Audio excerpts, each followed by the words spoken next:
नमस्कार विद्यार्थियों। आज हम कक्षा 6 की जो पाठ्य पुस्तक है पृथ्वी हमारा आवास, उसका जो प्रथम पाठ है सौर मंडल में पृथ्वी, उसके बारे में अध्ययन करेंगे। बच्चों, जब हम रात को आसमान में देखते हैं तो हमें ऐसे बहुत सारे तारे टिमटिमाते हुए दिखाई देते हैं। उन तारों में एक चंद्रमा भी है जो हमें दिखाई देता है तथा वह अलग अलग समय में अलग अलग आकार का दिखाई देता है। चंद्रमा हमें एक महीने में एक बार है चंद्रमा पूरा दिखाई देता है। उस पूर्ण चंद्रमा वाली रात को पूर्णिमा पूर्णिमा कहा जाता है तथा नए चंद्रमा वाली रात यानी एक दिन ऐसा आता है जिस दिन चंद्रमा पूरा बिल्कुल दिखाई नहीं देता है, उसको नए चंद्रमा वाली रात को अमावस्या कहा जाता है। तो जिस दिन चंद्रमा पूरा दिखाई देता है उसको पूर्णिमा कहते हैं और नए चंद्रमा वाली रात को अमावस्या कहा जाता है। अब जो हमें ये रात में आसमान में दिखाई देते हैं या दिन में सूर्य वगैरह दिखाई देता है, तो सूर्य, चंद्रमा तथा वे सभी वस्तुएं जो हमें आसमान में दिखाई देती है वह सभी आपकी खगोलीय पिंड कहलाती है। अब हम बात करेंगे तारों के बारे में। तो वे सभी कुछ खगोलीय पिंड ऐसे होते हैं जो बड़े आकार के होते हैं तथा गर्म होते हैं तथा गैसों से बने होते हैं, जिनके पास स्वयं की ऊष्मा होती है और प्रकाश होती है तथा बहुत बड़ी मात्रा में ऊष्मा उत्सर्जित भी करते हैं, उसको तारा कहा जाता है। जैसे कि एक सूर्य, हमारा सूर्य क्या है? तो सूर्य एक तारा है। ये जो आसमान में हमें छोटे छोटे तारे दिखाई देते हैं रात के समय, वो सभी तारे सूर्य के जैसे ही होते हैं, लेकिन ये बहुत दूर होने के कारण हमें सूर्य के जैसे दिखाई नहीं देते हैं।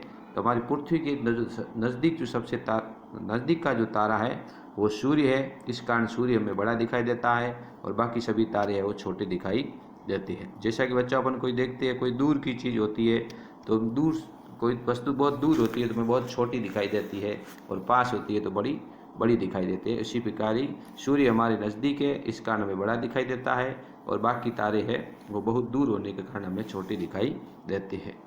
तो सूर्य भी एक तारा है क्योंकि सूर्य में अपनी स्वयं की ऊष्मा होती है तथा अन्य जो हमारे पृथ्वी जैसे ग्रह है इन सबको ये ऊष्मा प्रदान करता है। अब हम बात करेंगे नक्षत्र मंडल क्या होते हैं।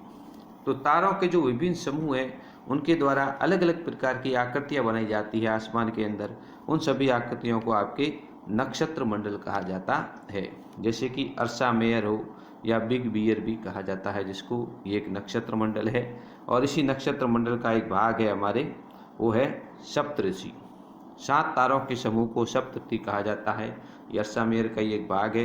अगर अपने बुजुर्गों वगैरह से पूछोगे तो आपको इसके बारे में अलग अलग कहानियाँ सुनने को मिलेगी। तो अब तक हमने जाना बच्चों कि पूर्ण चंद्रमा वाली रात को पूर्णिमा कहा जाता है तथा नई चंद्रमा वाली रात को अमावस्या कहा जाता है। दिन में तारे क्यों नहीं दिखाई देते? दिन में तारे इसलिए नहीं दिखाई देते क्योंकि सूर्य की तेज रोशनी पड़ती है, इस कारण तारे दिखाई नहीं देते हैं। तथा खगोलीय पिंड, सूर्य, चंद्रमा तथा वे सभी वस्तुएं जो रात के समय आसमान में चमकती है खगोलीय पिंड कहलाती है। सूर्य क्या है? सूर्य एक तारा है। नक्षत्र मंडल, तारों के विभिन्न समूहों द्वारा बनाई गई आकृतियों को नक्षत्र मंडल कहा जाता है, जैसे कि अर्सा मेयर। अब हम बात करेंगे ध्रुव तारे के बारे में। ध्रुव तारा है, इसके बारे में बहुत सी कहानियाँ भी प्रचलित है। पुराने समय में लोग दिशा का निर्धारण, रात के समय दिशा का निर्धारण तारों की सहायता से करते थे। उत्तर के अंदर जो तारा होता था उसको ध्रुव तारा कहा जाता है। ध्यान रखिए, ध्रुव तारा कौन सी दिशा में है? तो ध्रुव तारा आपके उत्तर दिशा में। ऐसा चित्र आपकी पाठ्य पुस्तक के अंदर दिया गया, इसको भी आप देख सकते हो। और ये तारा हमेशा आसमान में एक ही दिशा में स्थान पर ही रहता है, इसलिए इसके आधार पर ध्रुव तारे को उत्तर दिशा का निर्धारण किया जाता था कि जहाँ पर ध्रुव तारा है उस तरफ उत्तर दिशा है और उसके विपरीत जो है वो दक्षिण दिशा है। इस आधार पर दिशा का निर्धारण पहले करती थी। अब हम बात करेंगे ग्रहों के बारे में। तो ग्रह को अंग्रेजी भाषा में प्लेनेट कहते हैं और ये प्लेनेट शब्द ग्रीक भाषा के शब्द प्लेनेटाई से मिलकर प्लेनेटाई से बना है। और प्लेनेटाई का अर्थ होता है परिभ्रमक, अर्थात चारों ओर घूमने वाले। अर्थात जो तारों के चारों ओर घूमते हैं तथा तारों के प्रकाश से चमकते हैं, खुद का प्रकाश नहीं होता है, वे आपके क्या कहलाते हैं? वो ग्रह कहलाते हैं। जैसे कि हमारी जो पृथ्वी है वो सूर्य के चारों ओर घूमती है और सूर्य से प्रकाश प्राप्त करती है, इसमें खुद का प्रकाश नहीं है, इसलिए आपके ग्रह की श्रेणी में रखी गई है। तो पृथ्वी क्या है? तो पृथ्वी एक ग्रह है। ग्रह से पूछ ले वापस ग्रह क्या कहलाती है? तो कि वे खगोलीय पिंड जिसमें अपना प्रकाश नहीं होता, उष्मा नहीं होती है तथा तारों के प्रकाश से उष्मा प्राप्त करती है, वो आपके ग्रह कहलाते हैं। अब आपसे पूछ ले कि पृथ्वी के सबसे नज़दीक का तारा कौन सा है? तो पृथ्वी का सबसे नज़दीक का जो तारा है उसका नाम है सूर्य। सूर्य ही सबसे नज़दीक है, इसलिए में बड़ा दिखाई देता है, बाकी जब सभी तारे हमसे बहुत दूरी पर है। अब सूर्य हमसे कितनी दूरी पर है? तो सूर्य की पृथ्वी से दूरी है वो आपके लगभग 15 करोड़ किलोमीटर है। सूर्य पृथ्वी से कितना दूरी पर है?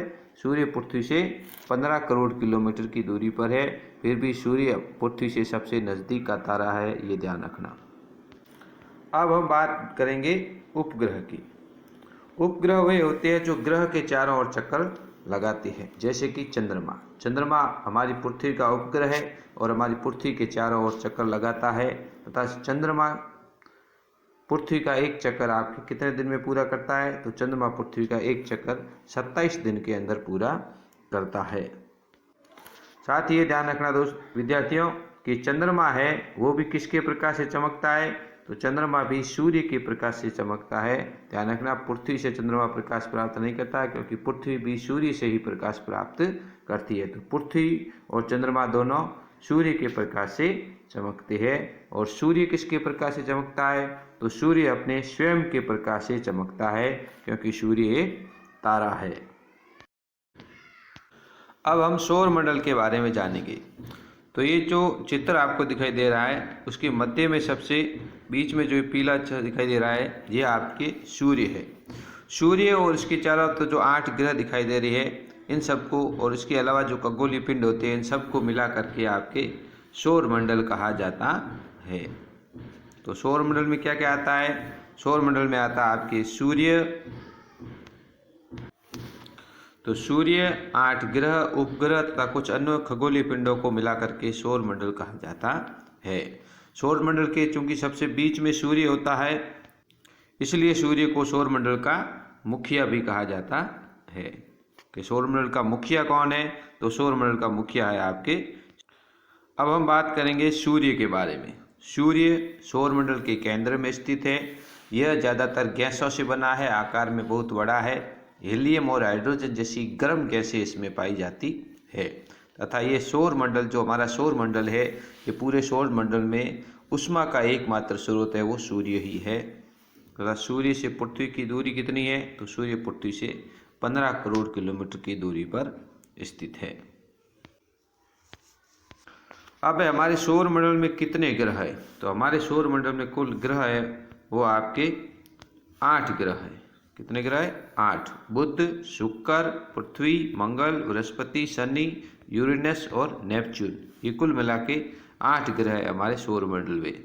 इन 8 में को भी अलग अलग भागों में बांटा गया है, जैसा कि ऐसा चित्र आपकी किताब में दिया गया है। ये जो क्षुद्र ग्रह की पट्टी है इसके अंदर के जो 4 ग्रह है इनको आपके चारों को आंतरिक ग्रह कहा जाता है और बाहर के चारों ग्रहों को बाह्य ग्रह कहा जाता है। बाह्य आंतरिक ग्रह कौन कौन से है? तो बुध, शुक्र, पृथ्वी और मंगल, इन चारों को आपके आंतरिक ग्रह कहा जाता है। ये सूर्य के बहुत नजदीक के ग्रह है तथा ये सभी ग्रह, चारों ग्रह आपके चट्टानों से बने हुए ग्रह है।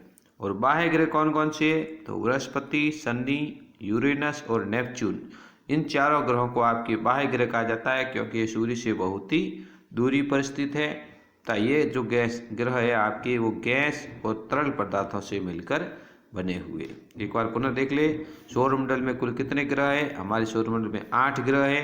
8 ग्रहों में जो 4 ग्रह जो है अंदर के उनको आपके आंतरिक ग्रह कहा जाता है और बाहर के जो 4 ग्रह उनको बाह्य ग्रह कहा जाता है। अंदर के जो 4 ग्रह है वो आपके चट्टानों से बने हुए हैं और बाह्य के जो गैस 4 ग्रह है वह गैस और तरल पदार्थों से मिलकर बने हुए हैं। अब बात करते हैं कक्षा किसे कहते हैं। तो सौरमंडल के जो भी ग्रह है, सौरमंडल के जो सभी ग्रह है वो सूर्य का चक्कर अपने एक निश्चित मार्ग में लगाते हैं। ये देखो सभी ग्रहों का अपना अपना एक मार्ग दिया हुआ पड़ा है, तो इस मार्ग को आपकी कक्षा कहा जाता है। अर्थात सौरमंडल के सभी ग्रह, 8 ग्रह अपने एक निश्चित पथ या मार्ग पर सूर्य का चक्कर लगाते हैं। उस दीर्घ वृत्ताकार, ये गोल बना हुआ है इसलिए इसको वृत्ताकार कहा जाता है, उस दीर्घ वृत्ताकार मार्ग को आपकी कक्षा कहा जाता है। अब इस चित्र में एक चीज और दिखाई दे रही है, वो है प्लूटो। 2006 से पहले हमारे सौरमंडल में 9 ग्रह माने जाते थे। कितने? 9।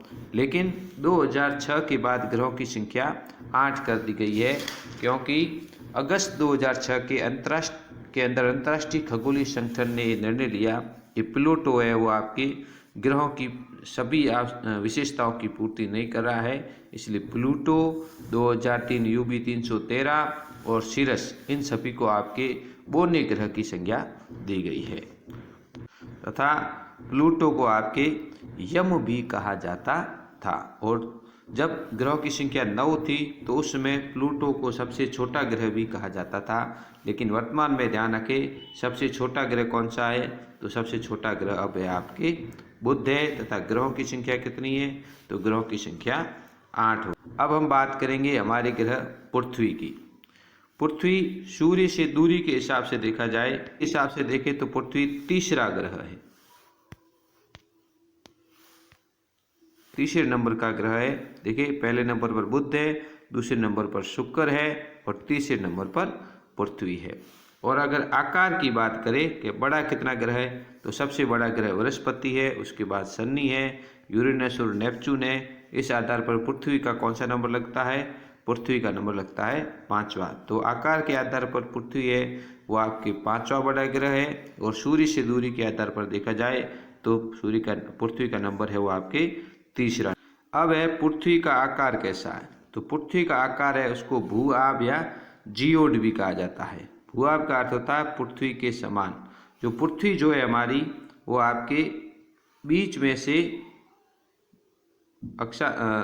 0 डिग्री अक्षांश रेखा है उसकी तरफ आपके बीच में से उभरी हुई है, और ऊपर जो ध्रुव है, ध्रुवों में थोड़ी चिपटी हुई है, इसलिए इसको आपके भू-आभ के आकार का कहा जाता है। तो पृथ्वी का आकार कैसा है? तो पृथ्वी का आकार है भू-आभ या जियोड।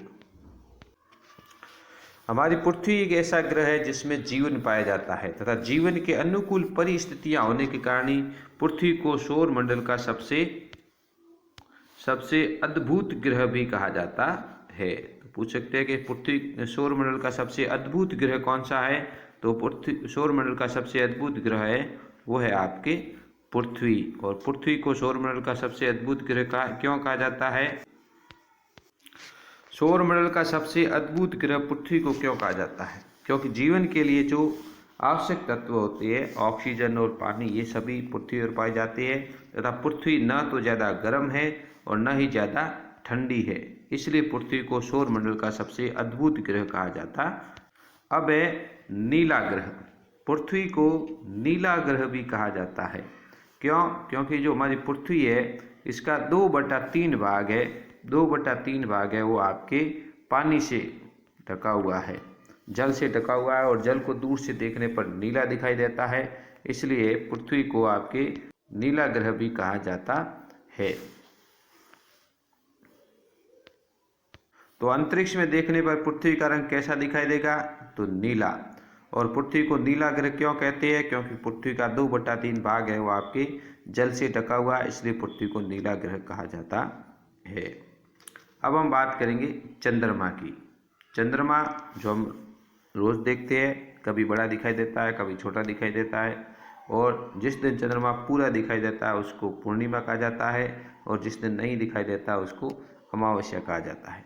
चंद्रमा पृथ्वी का एकमात्र उपग्रह, ध्यान रखना हमारी पृथ्वी का एक ही उपग्रह है और उसका नाम है चंद्रमा। और इसका जो व्यास है वो पृथ्वी का 1/4 है, पृथ्वी के व्यास का 1/4 है।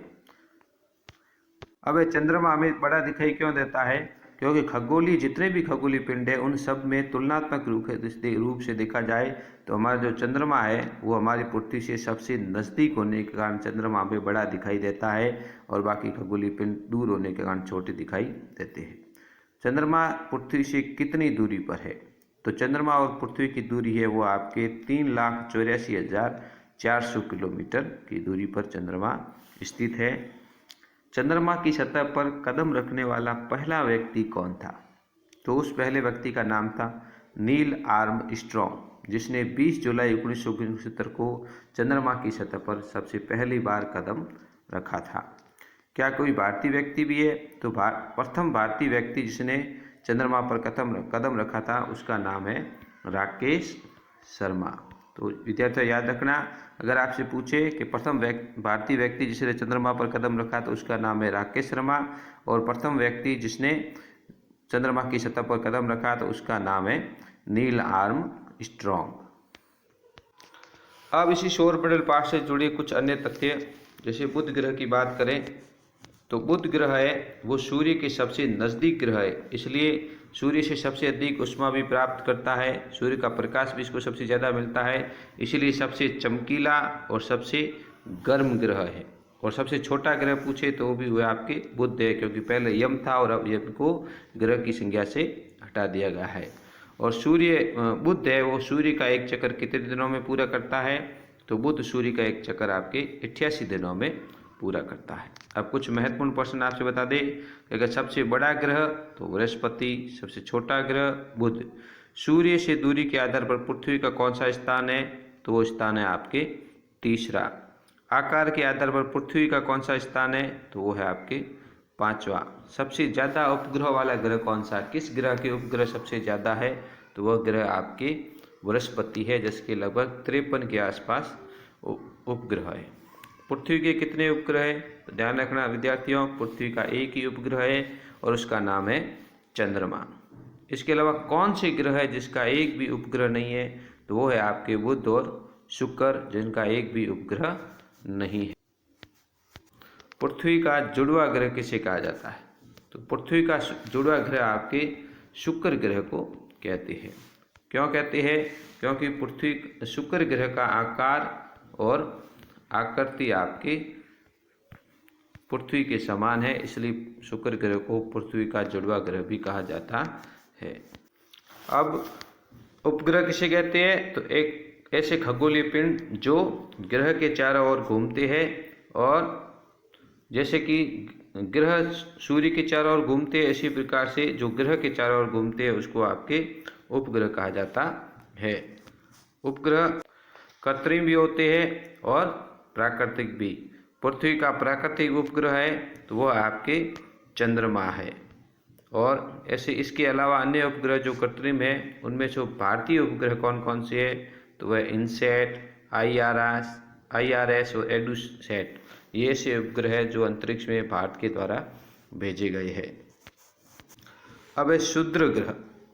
तो हम जो तारे, ग्रह और उपग्रह होते हैं, इसके अलावा भी कुछ छोटे छोटे खगोलीय पिंड होते हैं जो सूर्य के चारों ओर चक्कर लगाते हैं। सूर्य के तो उनको क्षुद्र ग्रह कहा जाता है, यानी तारों और ग्रहों और उपग्रहों के अलावा ऐसे छोटे पिंड जो सूर्य के चारों ओर चक्कर लगाते हैं उनको क्षुद्र ग्रह कहा जाता है। तथा सूर्य के चारों ओर चक्कर लगाने वाले जो पत्थर के टुकड़े होते हैं उनको आपके उल्का पिंड कहा जाता है। ये ध्यान रखना, क्षुद्र ग्रह और उल्का पिंड में अंतर है। उल्का पिंड पत्थर के टुकड़े होते हैं और ये जबकि छोटे छोटे पिंड होते हैं। क्षुद्र ग्रह कहाँ पर ज़्यादा पाए जाते हैं? क्षुद्र ग्रह मंगल और बृहस्पति ग्रह के बीच में एक पट्टी के रूप में पाए जाते हैं। जैसा कि इस चित्र में दिखाया गया, आप देख ले, ये जो पट्टी आपको दिखाई दे रही है ये क्षुद्र ग्रह की पट्टी होती है, और इस पट्टी के अंदर वाले ग्रहों को आंतरिक और बाहर वाले ग्रहों को बाह्य ग्रह कहा जाता है। अब है आकाश गंगा। विद्यार्थियों, आप जब रात को आसमान में देखते हैं तो हमें एक सफ़ेद कलर की ऐसी पट्टी दिखाई जाती है, बहुत लंबी सी, जिसके अंदर खूब सारे तारे होते हैं। तो उस सफ़ेद पट्टी को, जो लाखों तारों का समूह है, उसको आपके आकाश गंगा कहा जाता है। और ऐसी आकाश गंगाएं, बहुत सारी आकाश गंगाएं मिलकर ब्रह्मांड का निर्माण करती है, और हमारा जो सौर मंडल है वो इसी आकाश गंगा का हिस्सा होता है।